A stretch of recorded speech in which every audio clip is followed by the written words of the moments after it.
com o passar dos anos, a partir dos 45 mais ou menos, a gente começa a ter um declínio natural da testosterona, né?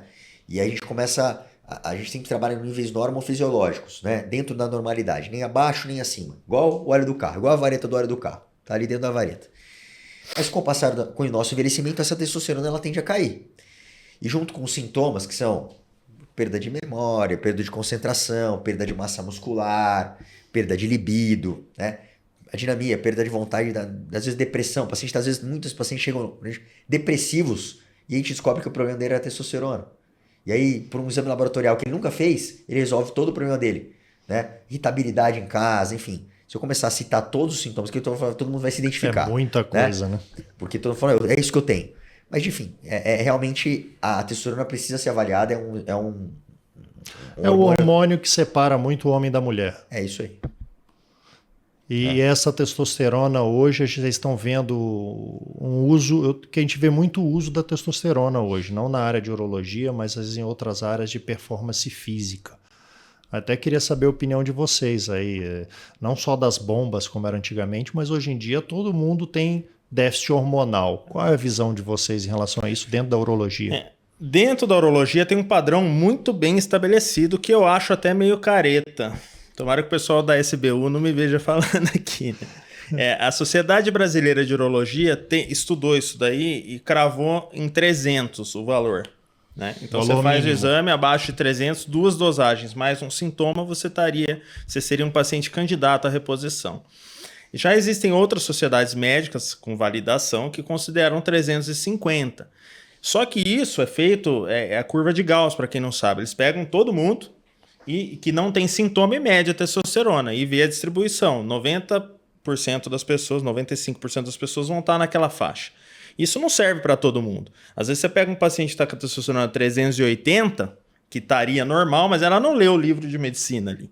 E aí, às vezes, a gente faz uma prova terapêutica e vê que ela tem resultado. Por que não usar? Lógico, não é a regra, mas ela pode sim se beneficiar. Mas a regra é ali 300, 350. Quando o paciente não tem uma testosterona baixa e faz uso, a gente não chama de reposição hormonal, a gente chama de suplementação ou de qualquer que seja o uso recreativo, né?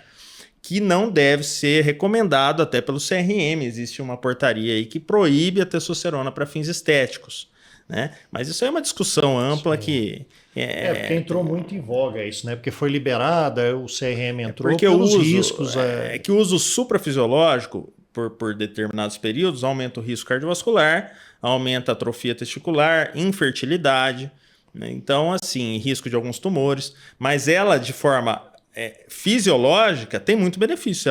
Ela previne risco cardiovascular. Você pode prevenir risco de ter um infarto, de ter um tumor, inclusive.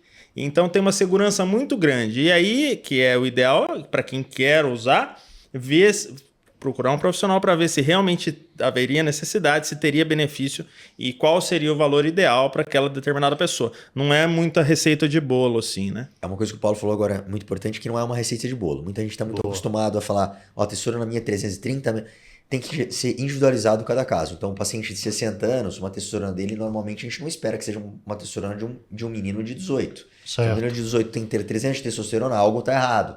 Num paciente de 70 anos, isso pode ser esperado.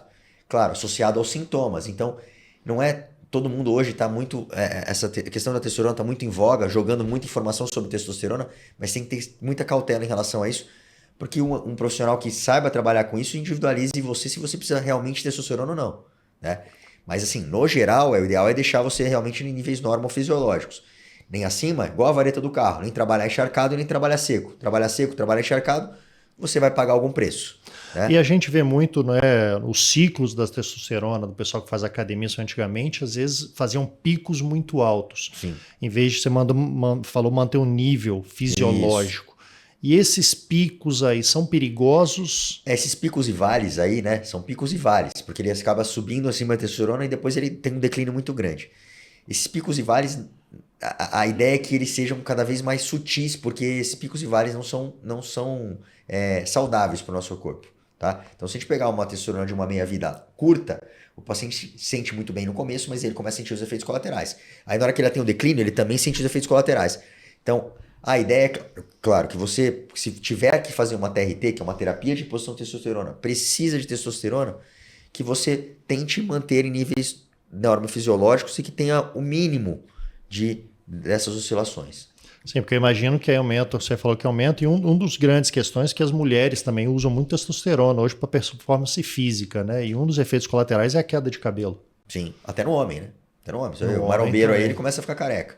Então, Mas hoje tem tecnologia nisso aí, Ela tá né? com menos cabelo ali, ó. E aí eu não tô usando nada.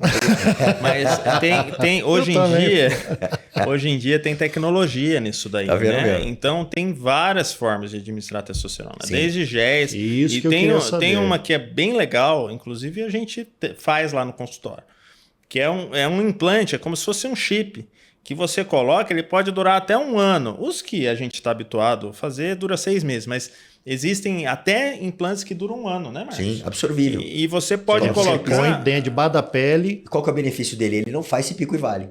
Então, bem calculado, tem uma testosterona de 200, o paciente está com sintoma, mantém-se ali em 800, 900, que todo mundo almeja fazer isso.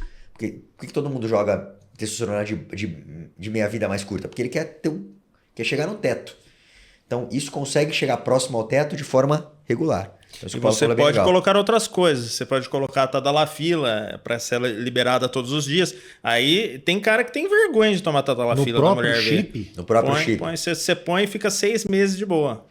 Olha, não Eu sabia tenho um que dava. vizinho, não vou falar seu nome, viu? Olha a covardia. Mas coloquei um chip de testosterona junto com a Tadalafila e falou: minha mulher falou que na próxima não coloque Tadalafila. Tá dando trabalho. Então, Ô, bicho, um troféu desse todo mundo quer, né? A mulher reclamar.